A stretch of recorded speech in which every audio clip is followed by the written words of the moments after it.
মুখ বন্ধ হয়ে যাবে, সাথে সাথে হাত কথা বলবে। হাত বলবে, আল্লাহ আপনি যে উদ্দেশ্য নিয়ে তাকে হাত দিয়েছিলেন, বান্দা সেই উদ্দেশ্য আপনার সঠিকভাবে পালন করে নাই, ব্যবহার করে নাই। পা কথা বলবে, চোখ বলবে, প্রত্যেকটা অঙ্গ প্রত্যঙ্গ বান্দার বিরুদ্ধে কথা বলবে। ওই দিন যে আমি পালায়া যাব, ভেগে যাব, তার কোনো সুযোগ নাই। সবাই বেকার, সবাই অস্থির, সবাই নিজের জান নিয়ে পেরেশান।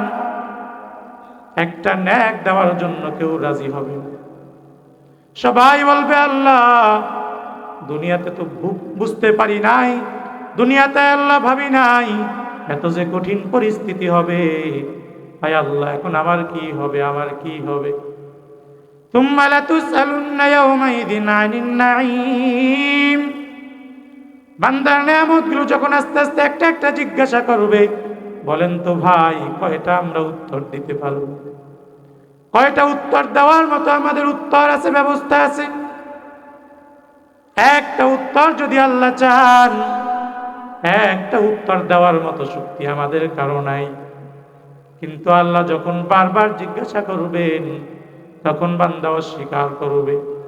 অস্বীকার করার সাথে সাথে আবার আল্লাহ তাআলা তার মুখ বন্ধ করে দিবেন, অঙ্গ প্রত্যঙ্গগুলো সাক্ষী দিবে।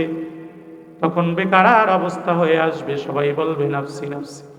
একটা ন্যাক দেওয়ার জন্য কেউ রাজি নাই। সন্তানের কাছে যাবে, সন্তান বলবে না আমি রাজি না। চিনতেও রাজি নাই।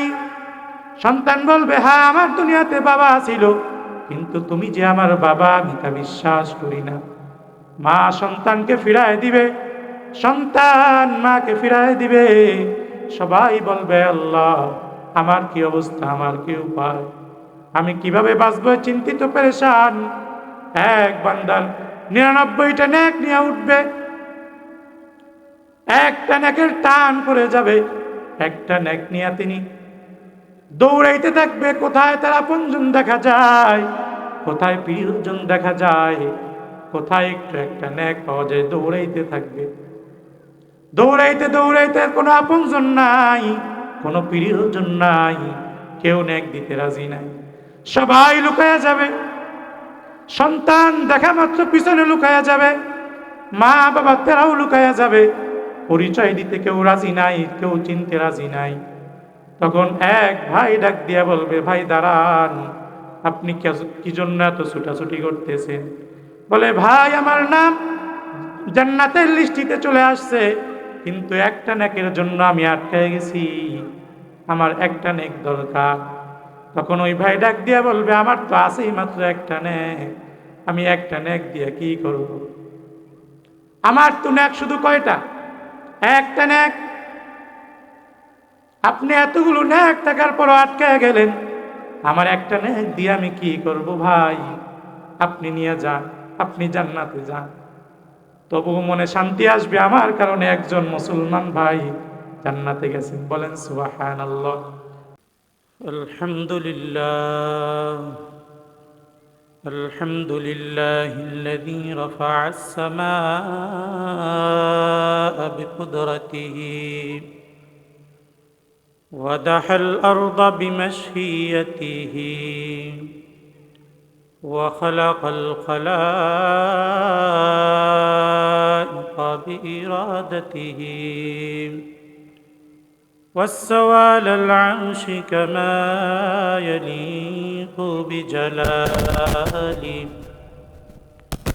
وأشهد أن لا إله إلا الله وحده لا شريك له لا ضد له ولا ند له ولا مثل له ونشهد أن سيدنا وسندنا وحبيبنا وحبيب ربنا وقبيبنا وقبيب قلوبنا ومولانا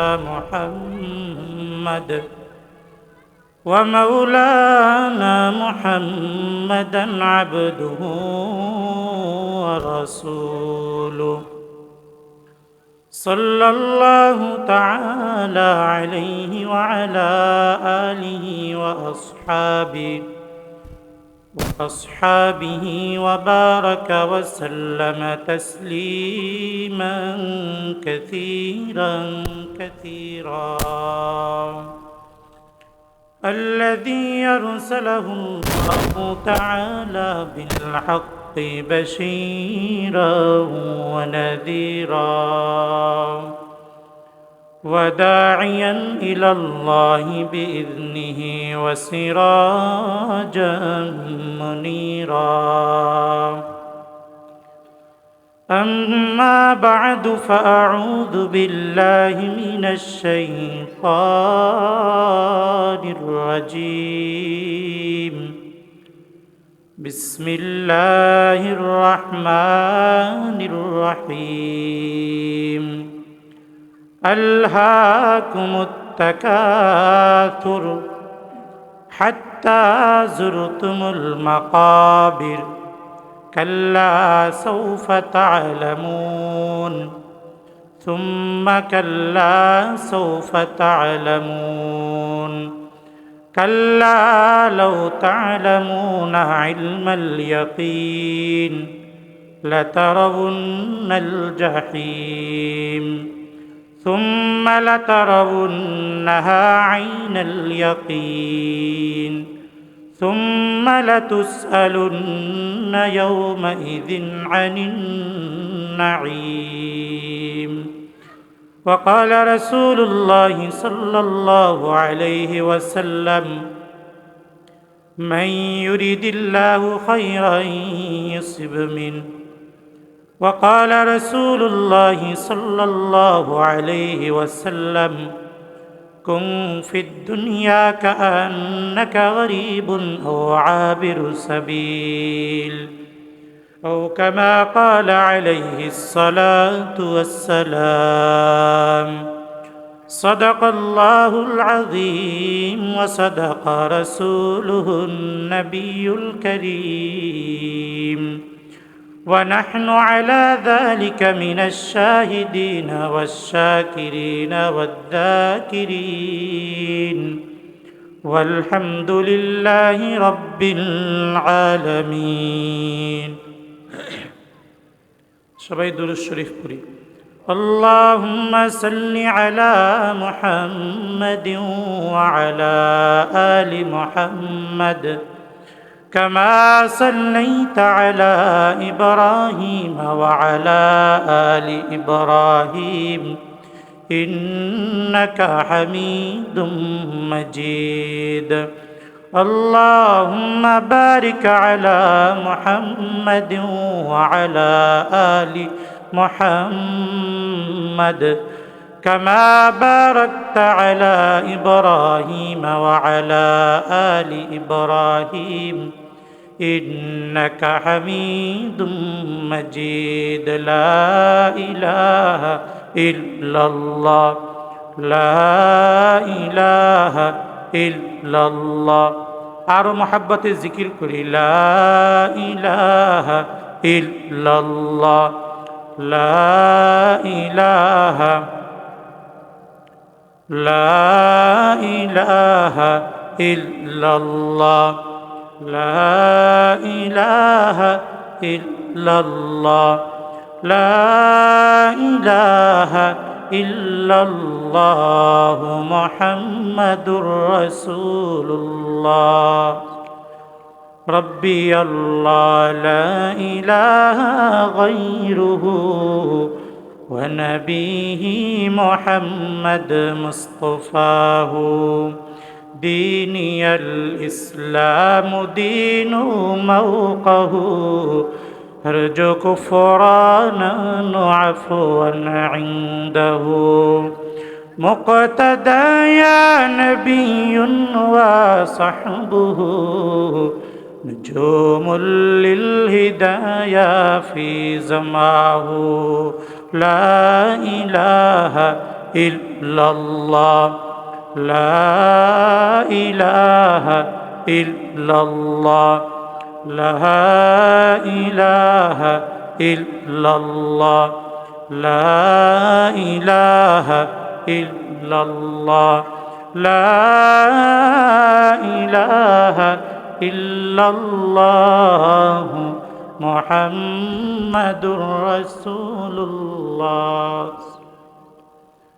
قالوا سبحانك لا علم لنا إلا ما علمتنا إنك أنت العليم الحكيم رب اشرح لي صدري ويسر لي أمري واحلل عقدة من لساني يفقهوا قولي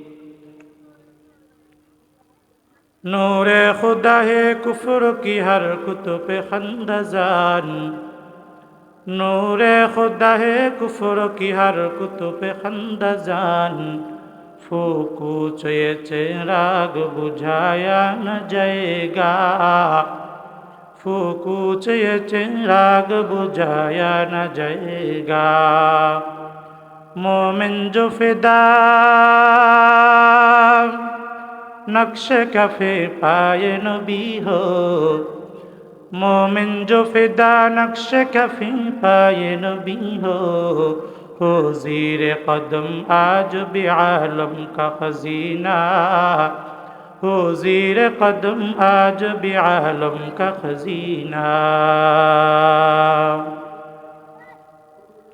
अल्हम्दुलिल्लाह। মহাজের পাড়া যুব ইসলাম প্রচার সংস্থা ও এলাকাবাসীর যৌথ উদ্যোগে ঐতিহাসিক ইসলামী মহাসম্মেলন আজ ৩রা ডিসেম্বর রোজ বুধবার ২০২৫ ইংরেজি। প্রধান অতিথি আল্লামা শেখ আহমদ সাহেব, শেখুল হাদিস আল জামিয়া আহলিয়া দারুল উলুম মুঈনুল ইসলাম হাটহাজারী। বিশেষ অতিথি মুআজ্জাজ মেহমান বৃন্দ, দূর দূরান্ত থেকে আগত আল্লাহ পাকের আশিকিন, জাকিরিন, মুহিব্বিন, মুরব্বিয়ানে ইসলাম, পর্দার আড়াল অবস্থানরত শ্রদ্ধা সম্মানিতা মা ও বোনেরা, সর্বোপরি শুকর যে মহান রব্বুল আলামিন আমাদের সবাইকে হায়াতকে দীর্ঘায়ু করে শরীরকে সুস্থ রেখে আজকের পবিত্র দিনই মাহফিলে আসার জন্য তৌফিক দান করেছেন। সেই মহান রব্বুল আলামিনের দরবারে আমরা সবাই কালেমাতুশ শুকর উচ্চারণ করি, বলি আলহামদুলিল্লাহ। লক্ষ কোটি দরুদ ও সালাম রাহমাতুল লিল আলামিন, সাইয়্যিদুল মুরসালিন, খাতামুন নবিয়্যিন, শফিউল মুজনিবিন, হাবিবে কিবরিয়া, আশরাফুল আম্বিয়া, আফতাবে নবুওয়াত, ফখরে মওজুদাত, সাইয়্যিদুল মখলুকাত, শফিউ মাহশর, সাকিয়ে কাউসার, আকায়ে নামদার, মদিনা কা তাজদার হযরত মুহাম্মদুর রাসূলুল্লাহ সাল্লাল্লাহু আলাইহি ওয়াসাল্লামের উপর। মুআজ্জাজ হাজিরিন, আমি আপনাদের সামনে পবিত্র কোরআন শরীফ থেকে একটি প্রসিদ্ধ সূরা তিলাওয়াত করেছি। মহানবী, শ্রেষ্ঠ নবী, হায়াতুন নবী, জিন্দা নবীর অসংখ্য হাদিসে মুবারাকা থেকে সুপ্রসিদ্ধ 2টি হাদিসে মুবারাকা পেশ করেছি। ঘোষিত সূরা ও হাদিসের আলোকে সামান্য সময়ে কিছু কথা বলার জন্য আপনাদের কাছে দোয়া, আল্লাহর কাছে তৌফিক কামনা করি। আল্লাহ তাআলা আমাদের সবাইকে সহি কথা অনুযায়ী আমল করার তৌফিক দান করুক, সবাই বলি আমিন। মুআজ্জাজ হাজিরিন, আমি যে সূরাটি তেলাওয়াত করেছি সূরাটি হলো সূরাতুত তাকাসুর। পবিত্র কোরআন শরীফে 114টি সূরা আছে। ক্রমিক নম্বরে সূরাটি হলো 102 নম্বরের সূরা। সূরাটি 8 আয়াত বিশিষ্ট সূরা। 8 আয়াতে আল্লাহ পাক রব্বুল আলামিন এই সূরাটি নাজিল করেছেন। এই সূরাটির এত ফজিলত, এত দামি, রাসূল করিম সাল্লাল্লাহু আলাইহি ওয়াসাল্লাম সাহাবায়ে কেরামকে একদিন উল্লেখ করে বলেন, হে আমার সাহাবা, তোমাদের মধ্যে এমন কি কেউ আছেন যিনি রাত্রিবেলা ঘুমানোর আগে 1000 আয়াত তেলাওয়াত করে ঘুমাবে? সবাই ভাবতেছে 1000 আয়াত সাধারণ কথা নয়, সামান্য কথা নয়, অনেক বেশি। কোরআন শরীফে 6000-এর অধিক আয়াত আছে। 1000 আয়াত যদি হিসাব করা হয়, কোরআন শরীফের 6 ভাগের 1 ভাগ। সবাই ভাবতেছে এত বেশি আয়াত। রাসূল করিম সাল্লাল্লাহু আলাইহি ওয়াসাল্লাম আবার প্রশ্ন করলেন, ও আমার সাহাবা, তোমাদের মধ্যে এমন কেউ আছে নাকি যিনি ঘুমানোর আগে 1000 আয়াত তিলাওয়াত করে তারপর ঘুমাতে যাইবা? কেউ হাত তুলে নাই। হুজুর দ্বিতীয়বার ডাক দিয়া বলো, ও আমার সাহাবা, আমি একটা সূরা তোমাদের ভিতর আজকে পেশ করলাম, কেউ যদি ঘুমানোর আগে এই সূরাটি তিলাওয়াত করে ঘুমাতে যায়, আল্লাহ পাক রব্বুল আলামিন তার আমলনামায় 1000 আয়াত তিলাওয়াত করার সওয়াব লিখে দিবে। বলি সুবহানাল্লাহ। আতিনা ফি দার দুনিয়ানা হাসান, আতিনা ফি দার উকবানা হাসান, ইয়া গিয়াসাল মুস্তাগীথিনা দিনা ইফতিখারা বিল উলুমি ওয়াল গিনা। हर करीना तेन तू तैयार है, जो न मंगे उससे तू बेजार है। সবাই ডাক দিয়া বলে লব্বাইক। 1000 আয়াত তেলাওয়াত করার সাধ্য কারো নাই। যদি এই সূরাটি কেউ তেলাওয়াত করতে পারো, আমি নবী ঘোষণা দিয়া দিলাম, সূরাটি পড়ার সঙ্গে সঙ্গে আমার আল্লাহ তোমাকে 1000 আয়াত তেলাওয়াত করার সওয়াব লিখে দিবে। এত দামি সূরা আল্লাহ তাআলা নাজিল করলেন। শুরুতে আল্লাহ নাজিল করলেন আল্লাকুমুত তাকাতুর,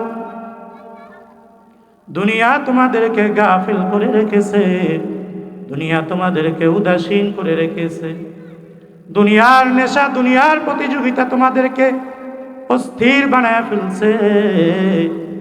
হাত্তা যুরতুমুল মাকাবির, এমন দেখতে দেখতে একদিন তোমরা মৃত্যু পর্যন্ত, কবর পর্যন্ত চলে যাবে। দুনিয়া তোমাদেরকে কবর পর্যন্ত গাফেল করে রেখেছে। আসলে দেখা যায় আমরা ঘুম থেকে উঠি, দুনিয়া শুরু করি, দুনিয়া দুনিয়া দুনিয়া দুনিয়া করতে করতে আবার রাত্রিবেলা ঘুমাতে যাই। সারাদিন আমি দুনিয়া দুনিয়া দুনিয়া করলাম, কিন্তু আমি একবারের জন্য আখিরাতের জন্য ভাবলাম না। অথচ সবাই বলে দুনিয়া আজ আছে কাল নাই, না না এখন আছে তারপর নাই, হায়াতের কোনো বিশ্বাস নাই। কিন্তু তারপর আমরা দুনিয়া নিয়ে পড়ে আছি, ঠিক কি ঠিক না? যখন এই সূরাটি নাজিল হয়, মক্কার জমিনে সবার একটা বদভ্যাস ছিল, সবাই দুনিয়ার কার কি আছে তা নিয়ে বাহাদুরি করে। যার টাকা আছে সে টাকা নিয়ে বাহাদুরি করে, যার ক্ষমতা সে ক্ষমতার বাহাদুরি, যার আত্মীয় স্বজন ধনবল জনবল সে তা নিয়ে বাহাদুরি করে। তো সবাই যখন এভাবে দুনিয়া নিয়ে বাহাদুরি করতেছে, বাড়াবাড়ি করতেছে, দুনিয়ার নেশায় বিভোর হয়ে আছে, তখন এই আল্লাহ পাক এই সূরাটি নাজিল করল। প্রথমে আল্লাহ বলে আল্লাকুমুত তাকাতুর, দুনিয়া তোমাদেরকে উদাসীন করে রেখেছে। হাত্তা যুরতুমুল মাকাবির, মৃত্যু পর্যন্ত তোমরা উদাসীন থাকবে। আজকে যদি আমরা দুনিয়া নিয়ে গাফেল হই, কাল হাসরের ময়দানে আমরা কি জবাব দিব? ও ভাই, ও বন্ধু, আজকে দুনিয়ার জন্য আল্লাহ আমাদেরকে বানায় নাই, পাঠায় নাই। হাদিস শরীফে রাসূল বলেন, ক্বালা রাসূলুল্লাহ সাল্লাল্লাহু আলাইহি ওয়াসাল্লাম, কুন ফিদ দুনিয়া কান্নাকা গরীবুন আও আবিরু সাবিল। হে আমার উম্মত, দুনিয়ার ভিতর তোমরা এমনি ভাবে থাকো যেমন কোন মুসাফির বা পথিক থাকে। এই হাদিসের দ্বারা উদ্দেশ্য হলো, মুসাফির সাধারণভাবে চলাফেরা করে, চলন্ত অবস্থায় কেউ গাড়ি বাড়ির দরকার পড়ে না, ব্যাংক ব্যালেন্সের দরকার পড়ে না, বেশি জামা কাপড় রাখে না। দুনিয়াতে তোমরা এমনি ভাবে থাকো যেমন মুসাফির থাকে, মুসাফিরের মতো সাধারণ চলাফেরা করো। কিন্তু আজকে আমাদের দুনিয়া যত চাই, যত দেও তত চাই, ঠিক কি ঠিক না? আজকে দুনিয়া যার যত আছে, দুনিয়ার সম্পদ যার যত আছে,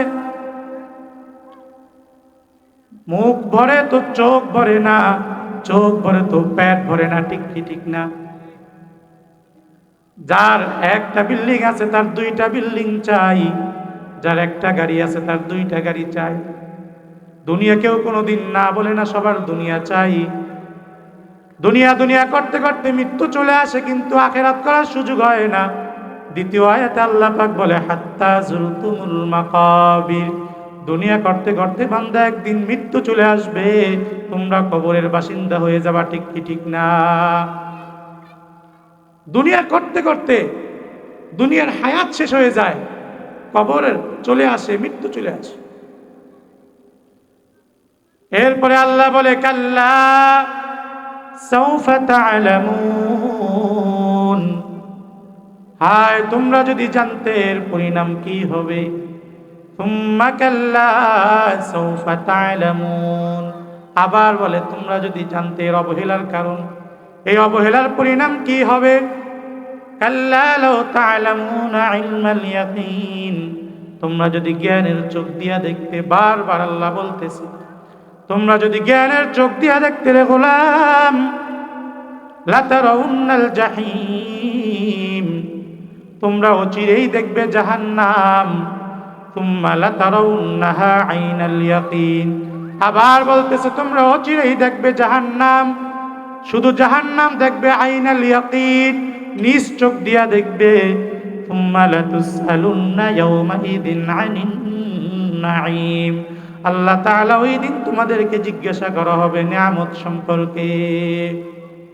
ওই দিন বান্দাকে জিজ্ঞাসা করা হবে নিয়ামত সম্পর্কে। আল্লাহ যে আমাকে দুনিয়াতে এত নিয়ামত দান করলেন, আমরা আজকে নিয়ামতের শুকরিয়া, নিয়ামতের সঠিক ব্যবহার করি না। অথচ এই যে নিয়ামত দিলেন তার কি দাম, কি উপকার সে বুঝে যার ভিতর নাই, ঠিক কি ঠিক না? চোখের কত দাম সে বুঝে যার দুইটা চোখ নাই। হাতের কত দাম সে বুঝে যার দুইটা হাত নাই। সামান্য চুলগুলো যদি কারো সাদা হয় তাকে অন্যরকম দেখা যায়, ঠিক কি ঠিক না? সবার চুল কালো, কিন্তু কেউ যদি একজন সাদাওয়ালা হয় তাকে সবাই আলাদা নজরে দেখে, তাকে সবাই ভিন্ন রকম ভাবে দেখে। তাহলে বোঝা গেল আল্লাহ যাকে যাকে স্বাভাবিকভাবে যা দিয়েছে, অস্বাভাবিকভাবে যদি কাউকে দেয় সে বুঝে এর কষ্ট কত কঠিন।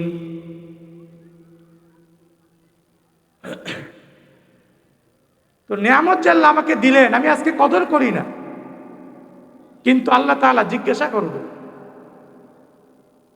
আল্লাহ তাআলা সূরা ইয়াসিনের ভিতর বলছেন যে বান্দা তোমাকে আমি জিজ্ঞাসা করব তা নয়। বান্দাকে যখন জিজ্ঞাসা করা হবে, বান্দা ভয়ে অস্বীকার করে বলবে আল্লাহ আমি আপনার যা যা দিয়েছেন আমি সঠিকভাবে ব্যবস্থা করেছি, সঠিকভাবে ব্যবহার করেছি। বান্দা অস্বীকার করার সাথে সাথে আল্লাহ তাআলা সঙ্গে সঙ্গে তার মুখ বন্ধ করে দিবে। নাউজুবিল্লাহ বলবেন না? সঙ্গে সঙ্গে আল্লাহ তাআলা মুখ বন্ধ করে দিবেন। আল ইয়াওমা নাখতিমু আলা আফওয়াহিহিম ওয়া তুকাল্লিমুনা আইদিহিম ওয়া তাশহাদু আরজুলুহুম বিমা কানু ইয়াকসিবুন। মুখ বন্ধ হয়ে যাবে, সাথে সাথে হাত কথা বলবে। হাত বলবে আল্লাহ আপনি যে উদ্দেশ্য নিয়ে তাকে হাত দিয়েছিলেন, বান্দা সেই উদ্দেশ্য আপনার সঠিকভাবে পালন করে নাই, ব্যবহার করে নাই। পা কথা বলবে, চোখ বলবে, প্রত্যেকটা অঙ্গ প্রত্যঙ্গ বান্দার বিরুদ্ধে কথা বলবে। ওই দিন যে আমি পালায়া যাব, ভেগে যাব, তার কোনো সুযোগ নাই। সবাই বেকারার, সবাই অস্থির, সবাই নিজের জান নিয়ে পেরেশান। একটা নেক দেওয়ার জন্য কেউ রাজি হবে না।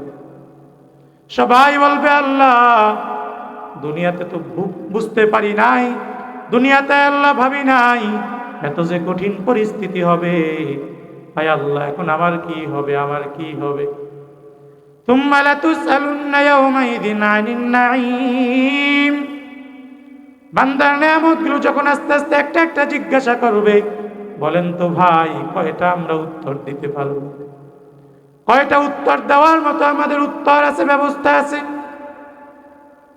একটা উত্তর যদি আল্লাহ চান, একটা উত্তর দেওয়ার মতো শক্তি আমাদের কারো নাই। কিন্তু আল্লাহ যখন বারবার জিজ্ঞাসা করবেন, তখন বান্দা অস্বীকার করবে। অস্বীকার করার সাথে সাথে আবার আল্লাহ তাআলা তার মুখ বন্ধ করে দিবেন, অঙ্গ প্রত্যঙ্গগুলো সাক্ষী দিবে। তখন বেকার অবস্থা হয়ে আসবে, সবাই বলবে নাফসি নাফসি। একটা ন্যাক দেওয়ার জন্য কেউ রাজি নাই। সন্তানের কাছে যাবে, সন্তান বলবে না আমি রাজি না। চিনতেও রাজি নাই। সন্তান বলবে হ্যাঁ আমার দুনিয়াতে বাবা ছিল, কিন্তু তুমি যে আমার বাবা আমি তা বিশ্বাস করি না। মা সন্তানকে ফিরায় দিবে, সন্তান মাকে ফিরায় দিবে। সবাই বলবে আল্লাহ আমার কি অবস্থা, আমার কি উপায়, আমি কিভাবে বাঁচবো, চিন্তিত পেরেশান। এক বান্দার 99টা নেক নিয়ে উঠবে, একটা নেকের টান পড়ে যাবে, একটা নেক নিয়ে তিনি দৌড়াইতে থাকবে। কোথায় তার আপনজন দেখা যায়, কোথায় প্রিয়জন দেখা যায়, কোথায় একটু একটা নেক পাওয়া যায়, দৌড়াইতে থাকবে।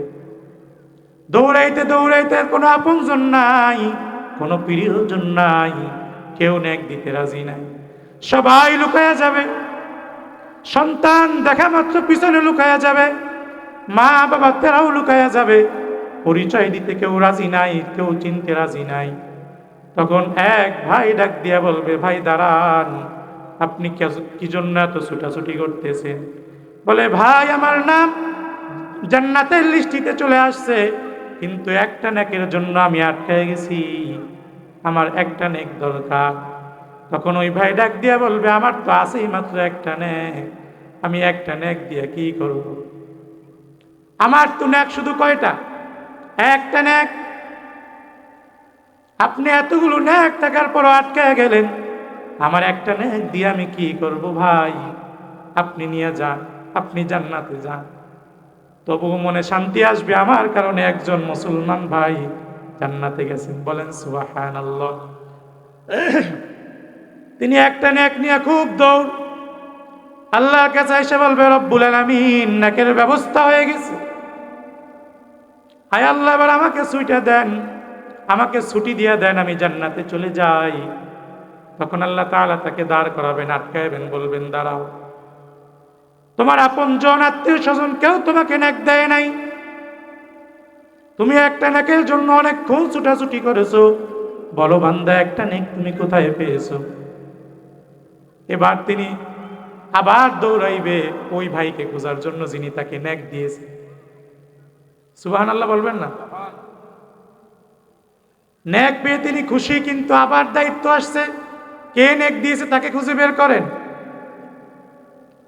এবার নেক যে দিয়েছেন তাকে খুঁজতে খুঁজতে এবার তাকে আল্লাহর কাছে ধরে নিয়ে আসবে, ডাক দিয়া বলবে ভাই তাড়াতাড়ি চলেন, আপনি সাক্ষী দিবেন, আপনি যদি একটু সাক্ষী দেন আমি জান্নাতের দরজা খুলে যাবে। সুবহানাল্লাহ। তিনি বলবে সাক্ষী দেওয়ার জন্য আল্লাহর দরবারে দাঁড়ায় যাইবেন। তিনি বলবে রব্বুল আলামিন আমি তাকে নেক দিয়েছি।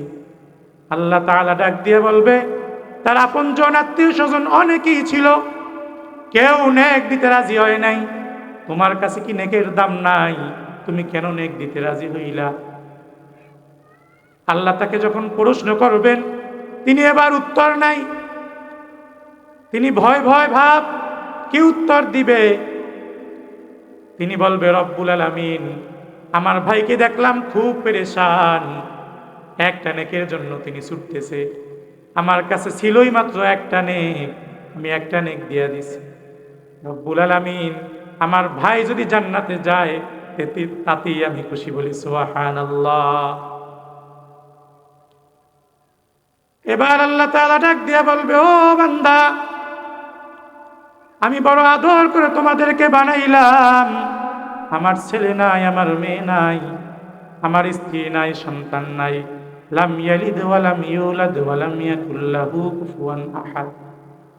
বড় আদর করে আমি তোমাদেরকে বানাইলাম, তুমি নেক দিয়েছো, বলো তোমার ভাইয়ের উপকার তুমি করেছো, বলো আমার মায়া কি তোমার চাইতে কম? বলি সুবহানাল্লাহ, আমার মায়া তো তোমার চাইতে অনেক গুণ বেশি। তুমি যখন তোমার ভাইকে একটা নেক দিতে পারলা, তোমার একটা নেকের বিনিময়ে আমি তোমাকেও জান্নাতের মেহমান বানায় দিলাম। বলি সুবহানাল্লাহ, আরো জোরে বলি সুবহানাল্লাহ। আল্লাহ আল্লাহ क्या मुबारक नाम है, अल्लाह अल्लाह आशिकों का काम है। আল্লাহ আল্লাহ ইচে শিরিনিস্ত নাম, শিরে সকর্মী কুনদ জানম তমাম। আল্লাহ আল্লাহ মি কুনদ লাইলু নাহার, আল্লাহ আল্লাহ মি কুনদ শমসু কমর ইয়া ইলাহি मुझसे मुझको दूर कर, ताकि देखो मुझ में तुझको एक नजर या इलाही। तू मेरा गफ्फार है या इलाही, तू मेरा सत्तार है। তাহলে আল্লাহর দয়া কম না বেশি?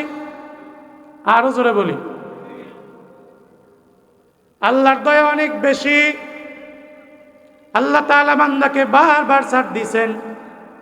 আল্লাহ তাআলা ডাক দিয়া বলে ওয়াস্তাঈনু বিস-সাবরি ওয়াস-সালাহ ওয়া ইন্নাহা লাকাবীরাতুন ইল্লা আলাল খাশিঈন। বান্দা তোমরা আমার কাছে সাহায্য চাও, কারণ আমি আল্লাহর দয়া অনেক বেশি। দুনিয়ার কাছে, মানুষের কাছে চাইলে মানুষ বেজার হয়, যদিও আপনজন হয় একবার দুইবার তৃতীয়বার বেজার হয়ে যায়। যারা খুশি তারাও বেজার একবার দুইবার তৃতীয়বার চাইলে। কিন্তু আল্লাহ এমন বড় দয়াময়, যার কাছে আপনি যদি না চান তিনি বেজার হয়ে যায়। বলি সুবহানাল্লাহ।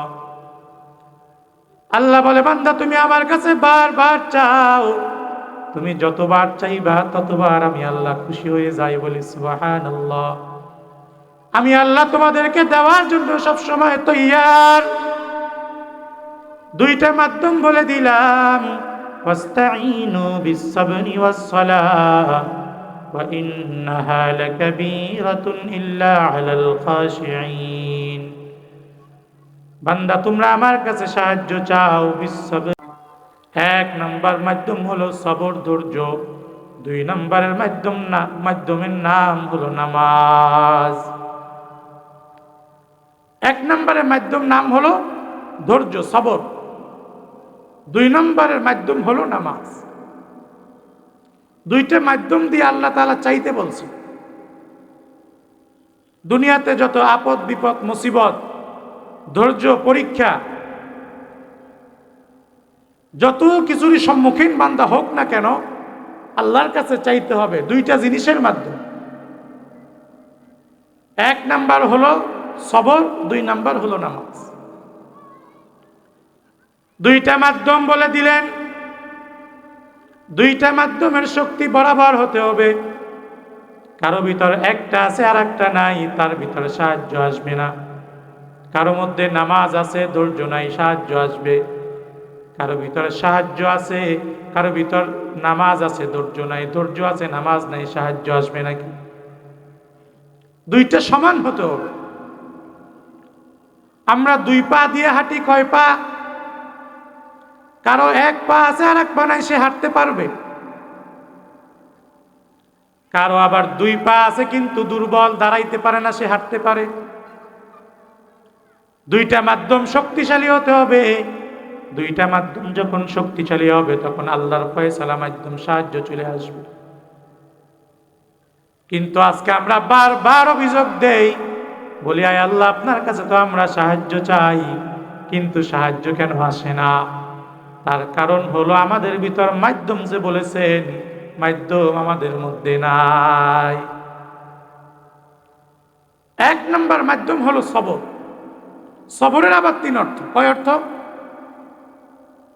আস-সাবরু আলাল মাসিয়াহ,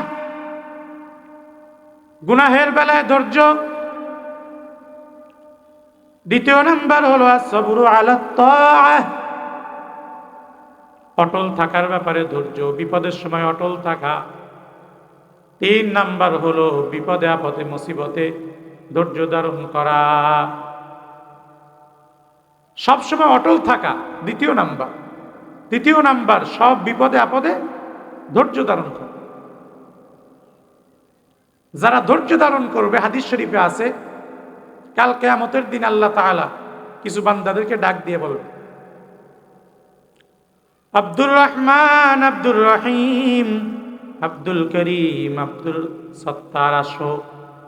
সবাইকে আল্লাহ আলাদা আলাদা দাঁড় করাইবেন। সবাইকে আল্লাহ বলবেন, তোমাদের জন্য জান্নাতের ফয়সালা, যাও যাও তোমরা জান্নাতে চলে যাও। লক্ষ লক্ষ কোটি কোটি মানুষ ডাক দিয়া বলবে, রব্বুল আলামিন, আমরা সবাই পেরেশান হিসাব দেওয়ার জন্য। তারা কি এমন কাজ করেছে তাদেরকে আপনি হিসাব ছাড়াই পার করে দিলেন। তখন ফেরেশতারা ডাক দিয়া বলবে, দুনিয়ার জমিনে তারা সর্ব অবস্থায় সবর করেছে, ধৈর্য ধারণ করেছে। বলি সুবহানাল্লাহ। সবরকারীকে আল্লাহ হিসাব দিয়ে জান্নাত দিয়ে দেন। 2 নাম্বার হলো নামাজ। আজকে আমাদের ভিতর যদি নামাজ থাকতো, সবর থাকতো, তাহলে আল্লাহর সাহায্যের জন্য চাওয়া লাগতো না, সাহায্য অটোমেটিক চলে আসতো। ঠিক কি ঠিক না? তাহলে বোঝা গেল আজকে আমাদের মধ্যে নামাজ নাই। বলে কি নামাজ নাই? নামাজ তো পড়ি। কিছু মানুষ আছে নামাজ বছরে একবার ঈদের দিন, আর খবর নাই। আবার কেউ আছে সপ্তাহে একদিন জুমার দিন, আর খবর নাই। আবার কেউ আছে 5 ওয়াক্তের ভিতর 3 ওয়াক্ত পরে 2 ওয়াক্তের খবর নাই। আছে না নাই? আল্লাহ তাআলা এমন নামাজের কথা বলছেন। আল্লাহ বান্দাকে বারবার ডাক দিছেন, ফজরে ডাক দিছে, বান্দা আসে নাই। ফেরেশতারা গুনাহ লেখার জন্য কলম ধরলেন। আল্লাহ তাআলা ডাক দিয়ে বলে, ও ফেরেশতা, আমার বান্দা ফজরে আসে নাই, জোহরে তো আসতে পারে, গুনাহ লেখার দরকার নাই। বান্দার জন্য জোহর পর্যন্ত আল্লাহ অপেক্ষা করলেন। জোহরের সময়ও বান্দা আসে নাই। আবার আল্লাহ আসরে খুঁজলেন, আসরেও বান্দা আসে নাই। মাগরিবেও নাই, এশায়ও নাই। আল্লাহ তাআলা তারপরও বান্দার রিজিক বন্ধ করে দেয় নাই, পানি বন্ধ করে দেয় নাই, বান্দার জন্য বাতাস বন্ধ করে দেয় নাই। দুনিয়ার মধ্যে এমন কোনো কর্মস্থল নাই, এমন কোনো চাকরি নাই, একবার, দুইবার, তৃতীয়বার আপনাকে বের করে দিবে, আর রাখবে না। কেউ আপনাকে সহ্য করবে না। কিন্তু এমন অনেকে আছে, 1 দিন নয়, 2 দিন নয়, 1 মাস নয়, 2 মাস নয়, বছরকে বছর চলে যায়, কিন্তু নামাজের ধারে কাছেও নাই। কিন্তু আল্লাহ তাকে কোনোদিন বেইজ্জতি করে নাই, আটকায় নাই। আল্লাহ তাকে প্রতিদিন বারবার রিজিক দিয়ে দেয়। বারবার তারা সবকিছু ঠিকঠাক ভাবে তার জন্য ব্যবস্থা করছেন। ঠিক কি ঠিক না? কেন করলেন? তার নাম হলো আল্লাহর দয়া, আল্লাহর ইহসান। বলি সুবহানাল্লাহ।